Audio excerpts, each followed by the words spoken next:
Hi guys, welcome back to Flatwater. What we're going to be looking at today is some work again by Zetetic Astronomy, The Bible of Flat Earth by Parallax or Samuel Burley Robotham, Earth Not a Globe. What we're looking at today is the actual age of the Earth. So, you might think that this is quite a large topic, quite a important thing to look at. So, this is a pretty big deal, this information. If what I'm about to read you is true, I think that, well, it's one of the most important pieces of scientific information that's ever been generated. So what I'm doing here is I'm just locating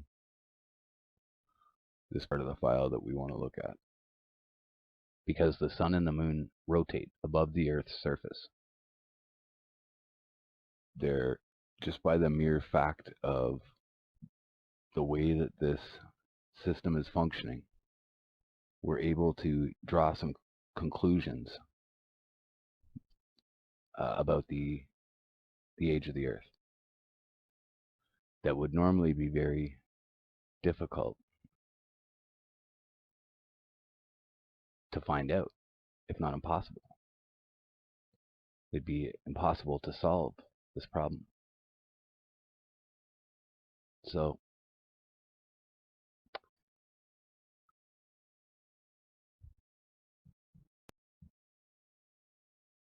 just give me a moment here. I'm going to try to find the rest. So the age of the Earth. We're going to be talking about the age of the Earth. Normally, for any number of reasons, finding out the age of the Earth is extremely difficult. One way that science has attempted to try to do this through geology or other processes is through attempting to date rocks and other natural phenomena, trying to guess their ages from how long they assume or how long that they figure that something ages at, by figuring out the time it takes for a process to occur, like making coal, and then how much of that process there is, and they add up those numbers and you can come out with some rough guesstimates. Or by taking ice core sampling or core sampling from rocks deep down in the earth. Other examples exist out there of ways that have been attempted to age the Earth, but none of them have been reliable. None of them have been even anywhere close, I think, to coming anywhere near the truth of the matter. So we're going to be looking at Zetetic Astronomy today by Parallax, Samuel Burley Robotham. Chapter 7. The sun's path expands and contracts daily for 6 months alternately. This is a matter of absolute certainty, proved by what is called in technical language the northern and southern declination, which is simply saying that the sun's path is nearest the polar center in summer and farthest away from it in winter. At noon on 21st of any December, let a rod be so fixed that on looking along it, the line of sight touches the lower edge of the sun.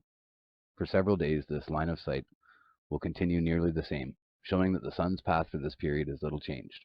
But on the 9th or 10th day, to touch the sun's lower edge, the rod will have to be lifted several degrees towards the zenith.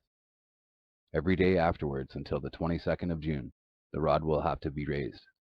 On that date, there will again be several days without any visible change, after which, day by day, the rod must be lowered until the 21st December. In this simple way, it may be demonstrated that the sun's path gets larger every day from December 21st to June 22nd, and smaller every day from June 22nd to December 21st of every year. From a number of observations made by the author during the last 25 years, it is certain that both the minimum, or June path of the sun, and maximum, or December path, have been gradually getting farther from the northern center. The amount of expansion is very small, but easily detected. And if it has been going on for centuries, which seems consistent with known phenomena, it explains at once and perfectly the fact that England, as well as more northern latitudes, have once been tropical. There is abundant evidence that the conditions and productions now found within the tropics have once existed in the northern region, which is now so cold and desolate and inimical to ordinary animal and vegetable life. Hence, it is a proper and logical conclusion that the sun's path was once very near to the Earth's Arctic or polar center. The following diagram, figure 60, will show the sun's peculiar path. N represents the polar center. A, the sun in its path in June, which daily expands like the coils of the mainspring of a watch, until it reaches the outer and larger path B in December, after which the path gradually and day by day contracts until it again becomes the path A on the 21st of June.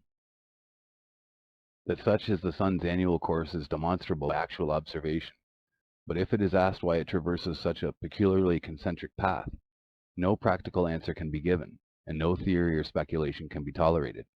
At no distant period, perhaps, we may have collected sufficient matter-of-fact evidence to enable us to understand it, but until that occurs, the zetetic process only permits us to say, the peculiar motion is visible to us, but of the cause, at present, we are ignorant. So I thought that was a really interesting article, a really interesting portion of zetetic astronomy. So the portion that I'd like to focus on here is just before the diagram. From a number of observations made by the author during the last 25 years, it's certain that both the minimum or June path of the sun and maximum or December path have been gradually getting farther from northern center. The amount of expansion is very small but easily detected, and if it's been going on for centuries, which seems consistent, it explains at once and perfectly the fact that England as well as more northern latitudes have once been tropical. There is abundant evidence that the conditions and productions now found within the tropics have once existed in the northern region, which is now so cold and desolate, and inimical to ordinary animal and vegetable life. So what he's saying there is that in the past, the sun's path was much, much tighter around the northern pole. That because the sun is continuing to expand its arc every year by a tiny amount, that we can consider that if we take that amount and track it back, then we can surmise and assume that at some point the sun stayed very close to the northern pole. So why this is extremely crazy and extremely important information is because if we can figure out the amount that change is occurring, that the sun is continuing to extend its distance every year, if we can figure out that amount, we can track it back. And by doing so, we could get a rough guesstimate or date for how long the Earth has been here, or at least how long the sun has been continuing its path, continuing to expand its path. So, wouldn't it be funny if we figured out from the amount that it changes every year, and we tracked it back, that it came out to, say, I don't know, 5,000 to 7,000 years? It's pretty interesting information, to say the least. Okay, I'll just leave you guys with that. Thanks very much. Thanks for watching. Ciao.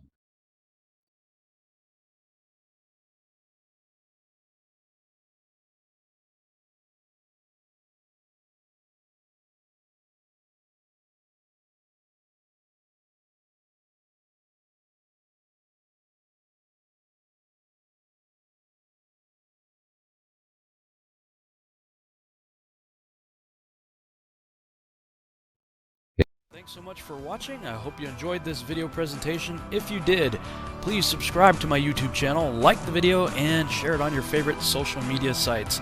There's a lot more to come, so stay tuned and we'll see you back next time.